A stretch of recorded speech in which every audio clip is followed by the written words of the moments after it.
3 out of 4 roommates in our house have slept with my friend's new virgin boyfriend, and now we're stuck wondering if we should say something or just let this wild situation play out. I, 21F, live in a house shared with 3 other girls, me, Sally, Holly, and Lisa. Sally, Holly and I went to school together. Holly and I were, and are, fairly close, and Lisa is her cousin who I've known for years. Sally, 21F, is someone we've always known and got along well with, but isn't really a great friend. She needed a place to live and we needed a roommate. While we all kinda run in different circles, everyone knows everyone where we live. So while I wouldn't hang out with the same small group as Lisa or Sally, we end up at the same parties and know the same people. Anyway, recently Sally had been dating a guy, 20s male, but we haven't met him. She's kind of embarrassed about her past boyfriends, one was abusive, one cheated on her, so we didn't pry. Also she has a tendency to be dramatic as heck, which can get exhausting if you get sucked in, so we tend to stay out of her business a lot. He has a fairly generic name, we'll call him Tom. She's been dating Tom for 4 months now, but they hadn't made love. Until last night. Holly, Sally and me have a WhatsApp group for the 3 of us. Lisa isn't in it, I think because Sally started the group and those 2 aren't close at all. She messaged us last night to mention she was having a friend round, wink nudge, and to ask if we were okay with it. We were both at a bar and said great, go for it. Happy times. In the morning we receive a message on the same group saying guys, Tom and I lost our virginities to each other last night. I'm so happy. Followed by a biblical arc's worth of emojis. Now I'm sat here baffled by this message when Holly knocks on the bedroom door and comes in, and asks me how on earth Sally has managed to lose her virginity twice. Sally is a Christian. Very devout when you ask her about her religion, but not that great in practice. This has nothing to do with any of us girls, so we don't care. But this was kind of weird. We were a little dumbfounded but went downstairs and made coffee. A couple hours later, we hear Sally walk downstairs and a guy's voice in the background. They pop their heads in as Sally says, hi guys, this is Tom. He quickly says hello and then leaves. The issue is, I've made love with this guy before. Sally sits down and we ask her about the virginity thing, in a friendly way. She tells us no, because she is Christian she is a virgin, because the past boyfriends treated her so badly that she had cleansed her life of them and is a virgin again. We're apparently also ignoring the several one-night stands I've overheard through my bedroom ceiling, so we ask if she's told Tom that she's a virgin. She says yes because I am. And he's a virgin too, so I thought it would sound better. I've dealt with her denial issues before but this is quite a new level. Sally leaves and I quickly turn to Holly and tell her I've slept with him. As I mentioned before, Holly and I are close, but we know a lot of the same people. Holly tells me that she's been to a party with him also and Lisa slept with Tom at that party.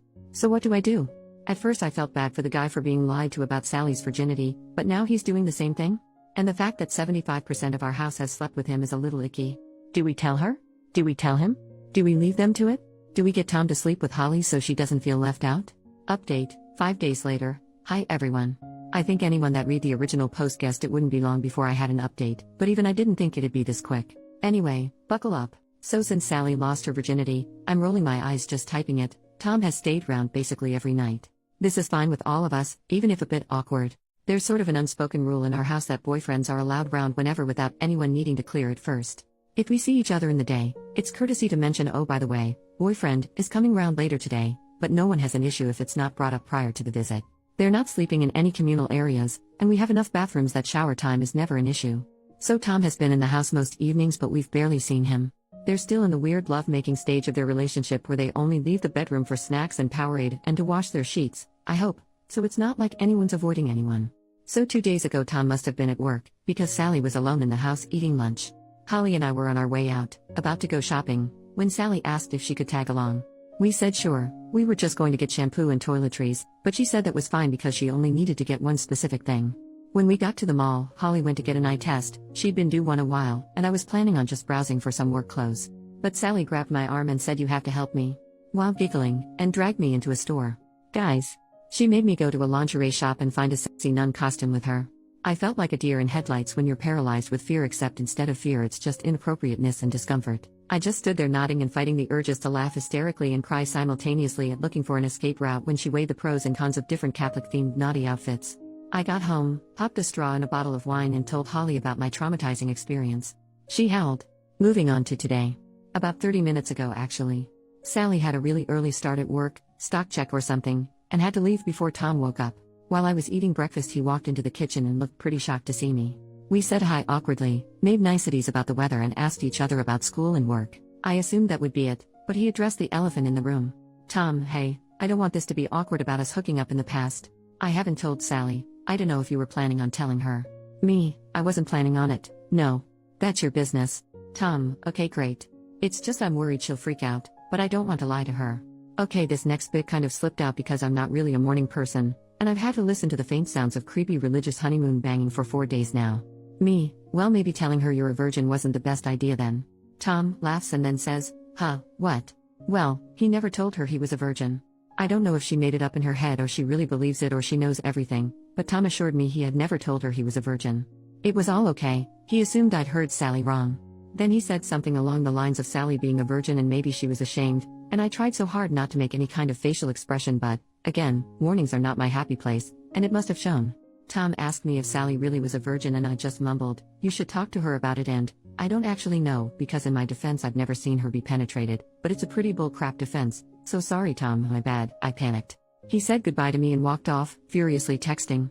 So yeah, I'll be updating this over the next few hours probably. Edit, just woke up to enough emojis that my phone nearly imploded. They're from Sally as you can guess. They're in the WhatsApp group with Holly and are mostly crying face and dead face, a few bow and arrows followed by hearts, and a couple boy emoji next to the knife and fork emoji. Not entirely sure what that's about. I can't seem to find a fan emoji to put the poop one next to, but you get the idea. Not sure if Sally's at home at the moment or not, she wasn't meant to be working late and I don't remember hearing her come home. I'm gonna pop in and see if Holly's awake and then possibly barricade her door shut. Edit number 2, I've been sat in Holly's bed for the last hour, while she's been reading both my posts and all your comments. She's loving the replies by the way, and is refusing to be called anything but madam now. Also anyone who private messaged me to ask if we're lesbians, sorry no. We ran upstairs to see if Sally was in her room. The door is locked so we think she's asleep in there, but she isn't answering any WhatsApps. Just chilling in the calm before the storm, practicing some sweet judo moves in case anything kicks off. I'm kidding, it won't. Edit number 3, okay I shit you not, we've just had the police at the door. Sally was apparently caught trying to break into Tom's house after he told her to leave him alone and threatened to call the police. Except he hadn't threatened, he'd done it. She resisted arrest and was popped in a nice little cell at about 2 a.m.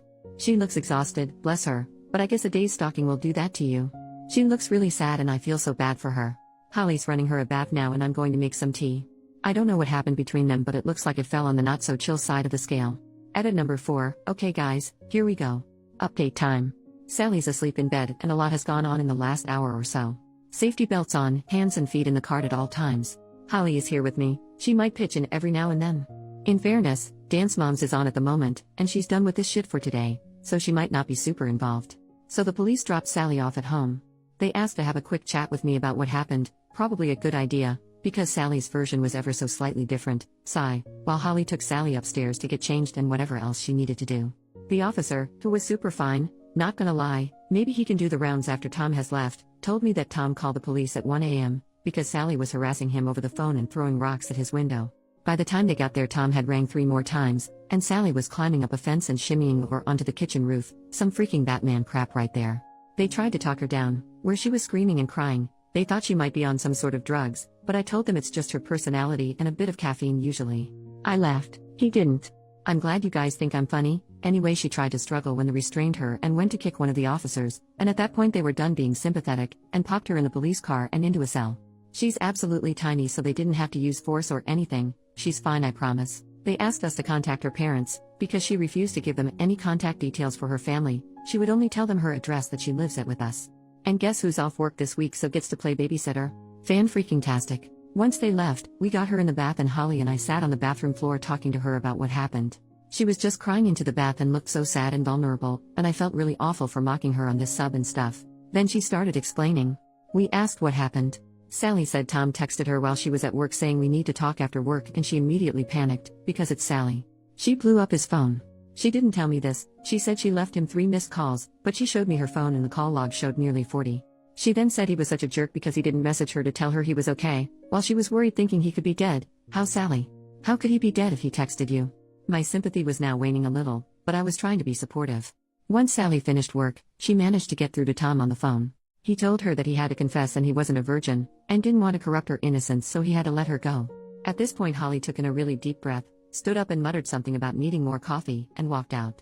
I sort of asked Sally if she was sure that's what he said, because it didn't make sense, and she nodded really aggressively, calling him a bastard for tricking her.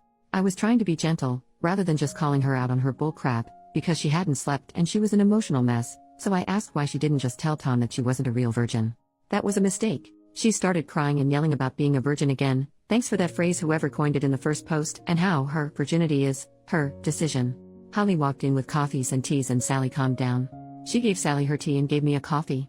I looked at her. I don't drink coffee and Holly knows this, and she just raised her eyebrows and nodded. I took a sip and it was mostly whiskey. Gotta love the girl. We asked Sally why she went to Tom's house. She said he invited her over to talk about them and work it out. My acute critical thinking skills tell me this is bull crap. Sally said he didn't answer the door and she got concerned that he, once again, could be dead. Tom is clearly accident prone as heck, and she needed to check he was okay. Hence the climbing.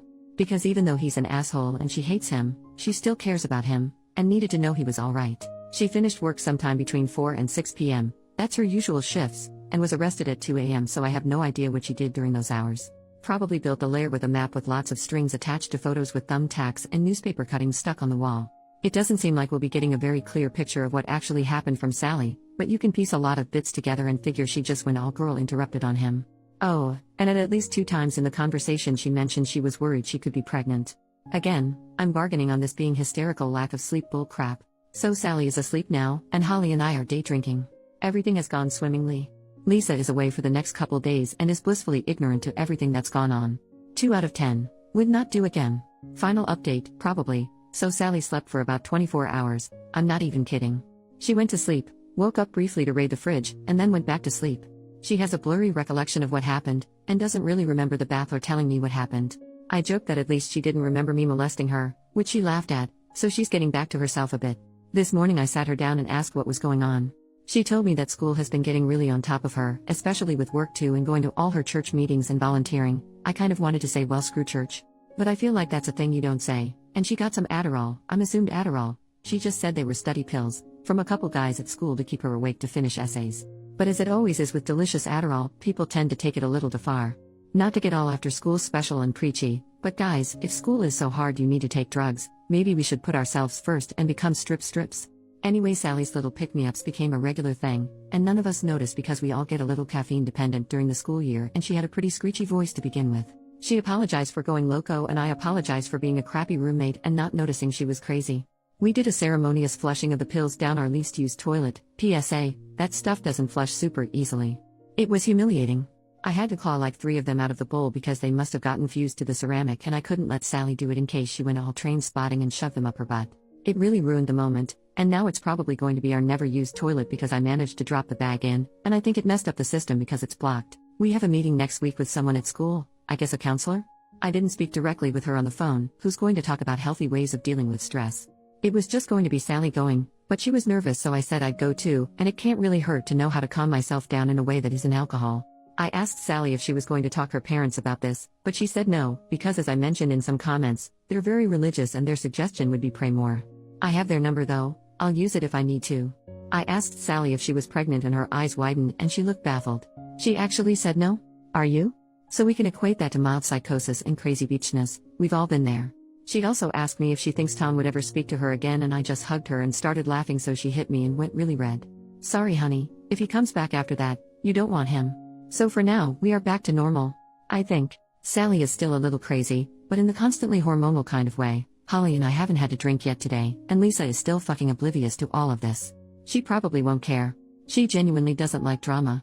I'd love to start a blog about us, as many of you have requested, but I'm pretty sure it'd never be as interesting as these posts.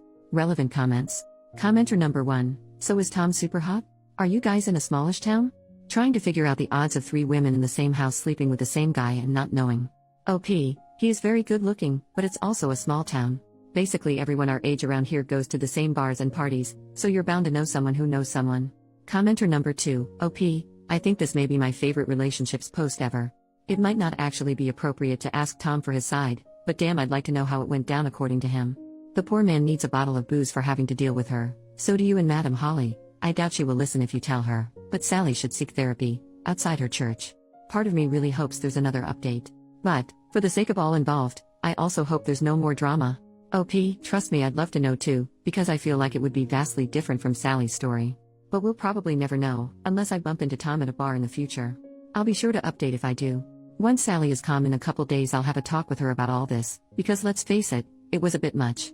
I don't think her parents will be much help, they're nice but they're kind of the sort of people who think you pray all your problems away.